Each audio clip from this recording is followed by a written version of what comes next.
Evet Minicim, domateslerimizi ekledik. Bir diş sarımsağımızı unutmuyoruz. Sarımsak olmazsa olmazımız. Tabii.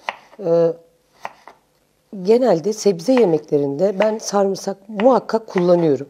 Zaten bir antibiyotik biliyorsun. Aynen. Onu hayatımızdan lütfen eksik etmeyelim.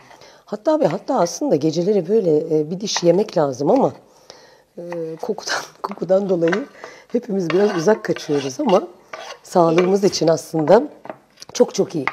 Minicim, şimdi sağlık deyince aklıma ne geldi canımın içi biliyor musun? Ne geldi? Şimdi yıllardır benim öksürükle problemim vardı. Nasıl anlatayım sana? Ne denediysem olmadı. Doğal bir yol denedik. Annemden Allah razı olsun. Bildiğimiz siyah turp. Aa. Evet, şaka değil gerçekten. Onunla ilgili kısa bir videomuz var. İzleyelim mi? Tabii ki. Hadi izleyelim canım.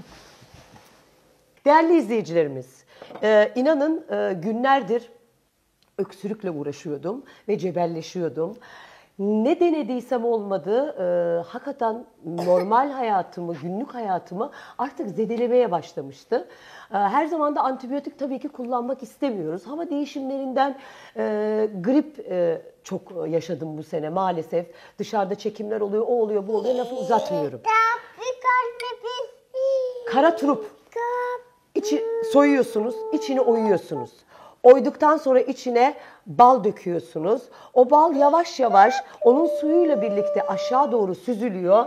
Siz de daha sonra buradan o balı alıp böyle yudumluyorsunuz.